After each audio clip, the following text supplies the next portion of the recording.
اسی دوران پاکستان نے کوویکس کے ذریعے فائزر ویکسین کی 1,06,000 ڈوزز بھی حاصل کر لی ہیں، جنہیں فی الحال صرف کمزور قوت والے مدافعت والے لوگوں کو لگائی جا رہی ہے۔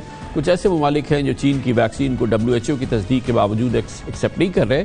ایسے ممالک کے سفر کے لیے بھی فائزر ویکسین کی ضرورت ہے جو کہ لگائی جا رہی ہے۔ مجموعی صورتحال اس وقت پاکستان میں کووڈ کی، اس پر بات کرنے کے لیے پنجاب سے ہمارے ساتھ موجود ہیں، لاہور سے وزیر صحت محترمہ ڈاکٹر یاسمین راشد۔ بہت بڑی نوازش ڈاکٹر صاحب، آپ نے پھر ہمارے لیے وقت نکالا الحمدللہ۔ اسی دوران آپ سے 2-3 مہینے مسلسل بات ہوتی رہی اور تشویش کی کیفیت رہی، اب آپ کو قدر اطمینان ہے؟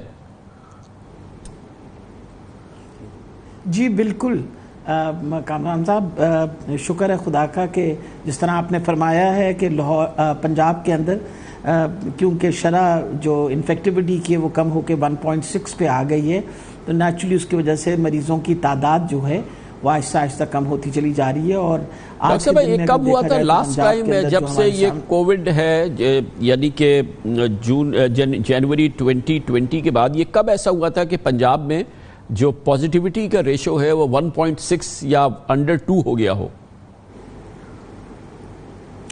یہ میرا خیال ہے پہلی جو ویو آئی تھی اس کے بعد ایک بہت چھوٹے عرصے کے لیے، پر اس کے بعد آپ کو پتا ہے کہ یہ سیکنڈ ویو کے بعد ہم نے تو کبھی بیس لائن ٹچ ہی نہیں کی۔ یہ پہلی دفعہ ہوا ہے کہ اب آہستہ آہستہ تعداد کم ہو کے 1.6 پہ آئی ہے، کیونکہ پچھلی دفعہ یہ جو تھرڈ ویو ہماری شروع ہوئی، it actually started from a plateau, کہ ہم نے پلیٹو کیا اور پھر بالکل وہ کہتے ہیں جس طرح جتنے کم اب مریض ہو گئے اتنے کمی ہوئی نہیں، اس سے پہلے ہی تیسری ویو شروع ہو گئی، کیونکہ آپ کو پتہ ہے پھر وہ جو نیا ویریئنٹ آیا تھا برٹش ویریئنٹ، اس کی انفیکٹیوٹی ریٹ بہت زیادہ تھا اور بہت تیزی سے پھر پھیلا فروری کے بعد۔ لیکن اب ڈاکٹر صاحب ابھی کیا کس چیز سے خطرہ ہے؟ کیا لوگوں کو آپ نے کیا بتانا ہے جب کسی کو، یعنی کہ صرف 1% آبادی کو یا 1% آبادی سے کم لوگوں کا پازیٹیوٹی ریشو ہے، تو لوگوں کو اب احتیاط کس سے کریں وہ؟ لیکن ایک تو کامران خان صاحب جو سب سے اہم چیز ہے کہ لوگوں کو یہ بات سمجھنی چاہیے جو آپ نے ابھی فرمایا کہ اگر ہم چاہتے ہیں کہ معمول کی زندگی دوبارہ گزارنا شروع کریں تو ہمیں ویکسینیشن اپنی کروانی چاہیے۔ باہر کے ملکوں نے جہاں ویکسینیشن بڑی تعداد میں ہوئی ہے وہاں دیکھا گیا ہے کہ جیسے جیسے تعداد ویکسینیشن کی اوپر گئی گراف کی، اسی طریقے سے انفیکٹیوٹی ریٹ نیچے آتا چلا گیا۔ اور آپ کو پتہ ہے بہت سارے ممالک جو ہیں، خاص طور پہ جیسے امریکہ کے اندر آپ کو پتہ ہے بہت بڑی تعداد مریضوں کی تھی، وہاں بہت سارے اسٹیٹس نے اب اپنا ماسک اتارنے کا بھی کہہ دیا کہ you can take off your mask and lead a normal life. اور یہ دیکھا گیا ہے کہ جہاں تعداد بڑھائی گئی ہے ویکسین کی، وہاں انفیکٹیوٹی ریٹ کم ہوا ہے۔ اور یہ میرا خیال ہے ہمارے سامنے بھی یہ چیز آ رہی ہے، اگر آپ دیکھیے تو لاہور کے اندر بھی ایک بڑی تعداد میں لوگوں کو ہم نے ویکسین لگا دی ہے۔ آج کے دن میں اگر میں بتاؤں آپ کو تو اب تک پنجاب کے اندر تقریباً ہم 50,70,000 لوگوں کو ویکسین لگا چکے ہیں۔ لیکن پنجاب کی بہت بڑی آبادی ہے، 11 کروڑ کی آبادی ہے، اور ہمیں جو ہدف دیا گیا وہ یہ دیا گیا ہے کہ کم سے کم we should try our level best کہ دسمبر تک ہم کم سے کم 3.5 سے 4 کروڑ لوگوں کو ہم ویکسین لگا دیں۔ ڈاکٹر صاحب کیا ایکسپیرینس بتا رہا ہے؟ نمبرز تو بتا رہے ہیں کہ لوگ جس طرح سے آنا چاہیے تھا، چلے ہم اس میں رورل آبادی نکال دیتے ہیں، چھوٹے شہروں کی لگا دیتے ہیں، وہ اویئرنیس نہیں ہے ہمارے یہاں، سم ہاؤ رورل آبادی کو اللہ تعالیٰ نے بخش دیا، لیکن یہ شہروں میں جہاں پر لوگ پڑھے لکھے ہیں، جہاں پر یہ ہے، یہ نمبرز یہ نہیں بتا رہے کہ وہاں پر بھی کوئی جوش جذبہ ولولہ ہے کہ ویکسینیٹ کریں اپنے آپ کو۔ میرا خیال ہے کہ ابھی بھی اس طرح کا جوش ولولہ، میں تو معذرت سے کہوں گی کہ ابھی تک اس طرح کا جوش ولولہ نہیں ہے جس طرح کا میں چاہ رہی ہوں کہ لوگوں کو سمجھ آنی چاہیے۔ جو آپ کا جن کی لٹریسی ریٹ ذرا واز ہائر، جن لوگوں نے جو کانشیس بہت ہیں اپنی صحت کے بارے میں، ان لوگوں نے تو سب نے آگے جلدی سے جلدی اپنے آپ کو ویکسینیٹ کر لیا۔ ابھی بھی ہمارے پاس بہت بڑی تعداد 50 سال سے زیادہ عمر کے لوگوں کی ہے جنہوں نے اپنے آپ کو ابھی تک ویکسینیٹ نہیں کروایا، جو ہمارے لیے زیادہ فکر والی چیز ہے۔ وجہ یہ ہے کہ ہم چاہتے ہیں کہ زیادہ سے زیادہ لوگ جو 50 سال سے زیادہ عمر کے ہیں وہ اپنے آپ کو ویکسینیٹ کروائیں۔ Thank you very much doctor Yasmin Rashid, Punjab کی وزیر صحت ہمارے ساتھ موجود تھی۔ کمرشل بریک کے بعد ہم ذکر کریں گے انتہائی دلخراش واقعہ ہوا ہے کینیڈا کے شہر لندن میں، جہاں پر ایک پاکستانی نژاد خاندان 5 افراد تھے، ان میں سے 4 اللہ کو پیارے ہو گئے جب ایک جنونی شخص نے ان پر ٹرک چڑھا دیا۔ وجہ یہ تھی کہ اس شخص کو اسلام سے نفرت تھی۔ اس کی بات کرتے ہیں چھوٹے سے وقفے کے بعد۔ Welcome back. کل کینیڈا کے شہر لندن اونٹاریو میں ایک نہایتی دل ہلا دینے والا دہشت گردی کا واقعہ پیش آیا جب ایک 20 سالہ مقامی کینیڈین شہری نے پاکستانی نژاد خاندان کے 5 افراد کو اپنے ٹرک تلے روند ڈالا۔ ملزم گرفتار ہو گیا ہے اور اس واقعے کو اسلام سے نفرت پر مبنی جرم قرار دیا گیا ہے۔ دہشت گردی کے اس ہولناک عمل میں ایک ہی خاندان کے 4 افراد جاں بحق اور ایک بچہ زخمی ہوا۔ ان افراد میں ایک پاکستانی نژاد کینیڈین فزیو تھراپسٹ سلمان، ان کی وائف جو کہ انجینئر تھی اور پی ایچ ڈی کر رہی تھی، ان کی 15 سال کی بیٹی اور 74 سال کی والدہ جاں بحق ہوئے، جبکہ ان کا 9 سال کا بیٹا زخمی ہوا جو ابھی بھی ہاسپٹل میں ہے۔ بتایا گیا ہے کہ اس خاندان کا تعلق لاہور سے تھا جو 15 سال پہلے کینیڈا موو ہوا تھا۔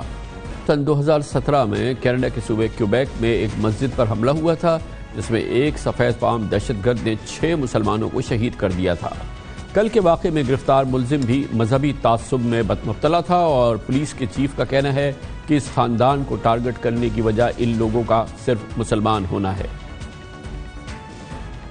Based on information collected during the course of the investigation, we believe that this was an intentional act and that the victims of this horrific incident were targeted.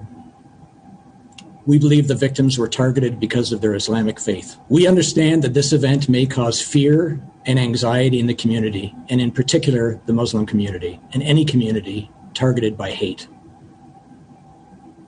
I want to reassure all Londoners that all of us on the call today and many others stand with you and support you. Once again, I offer my profound sympathy to the victims and their families and to the London community. وزیر اعظم عمران خان نے tweet کے ذریعے اس واقعے پر شدید افسوس کا اظہار کیا اور کہا کہ دہشت گردی کا یہ واقعہ شدید واقعہ ہے اور قابل مذمت فعل ہے، مغربی ممالک میں بڑھتے ہوئے اسلاموفوبیا کی علامت ہے۔ دوسری جانب وزیر خارجہ مخدوم شاہ محمود قریشی نے قومی اسمبلی میں بات کرتے ہوئے وزیر اعظم کے بیان کی تائید کی۔ اسلاموفوبک اٹیکس یہ ایک ٹرینڈ ہم کچھ عرصے سے دیکھ رہے ہیں، they are on the rise in the western world. اور پچھلے 2 سال سے ہم انٹرنیشنل کمیونٹی کی توجہ اس طرف مبذول کروا رہے ہیں کہ یہ ٹرینڈ ہے، یہ انڈیویجول ایکٹس نہیں ہیں۔ اگر آپ اس کو یہ رنگ دینا چاہتے ہیں کہ یہ کوئی سر پھرا تھا، کوئی انڈیویجول ایکٹ تھا، ہوگا، لیکن ویسٹرن ورلڈ کو اس طرف توجہ دینی ہوگی۔ یہ جو رائزنگ ٹرینڈ ہے اسلاموفوبیا کا، اسے فل فور ایڈریس کرنا ہوگا۔ اگر انہوں نے ایسا نہ کیا تو حالات بگڑ سکتے ہیں۔ واقعے کے بعد Canadian prime minister Justin Trudeau نے بھی شدید اضطراب کا اظہار کیا۔ انہوں نے اپنی ٹویٹ میں کہا کہ کینیڈا میں اسلاموفوبیا کے لیے کوئی جگہ نہیں، واقعے نے انہیں ہلا کر رکھ دیا ہے۔ نفرت انگیز واقعے کا شکار افراد کے لواحقین اور ملک بھر کی مسلم کمیونٹی کے ساتھ ہم کھڑے ہیں۔ السلام علیکم۔ 3 generations of the Afzul family. Their lives were taken in a brutal, cowardly, and brazen act of violence. This was a terrorist attack motivated by hatred in the heart of one of our communities. As leaders and as Canadians, we not only have to say enough is enough, we must take action. We stand with the people of London and with Muslim communities across the country. آج وزیر خارجہ مخدوم شاہ محمود قریشی سے Canadian high commissioner نے بھی ملاقات کی اور ان کا کہنا تھا کہ کسی قسم کی بھی کسی بھی مذہبی عدم برداشت ہمارے معاشرے میں قابل قبول نہیں ہے۔ The position of the Canadian government that all forms of religious intolerance are not acceptable in our society, whether that is Islamophobia or hate of any kind or discrimination of any kind. Horrific incidents like the one we saw yesterday are not part of our community. Where they occur, they will be prosecuted within the full extent of the available law. Canadian عوام بھی اس واقعے پر اپنے دکھ کا بھرپور اظہار کر رہے ہیں۔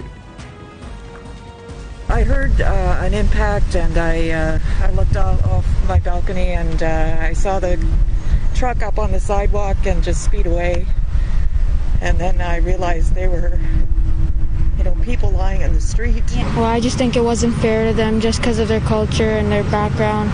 And just because they were wearing like Pakistani clothes that they got hurt. I'm more concerned about that little boy who just lost his whole family. A really beautiful family. I often saw them on the evening walks. There's a kid, multiple kids. It's awful. This family's just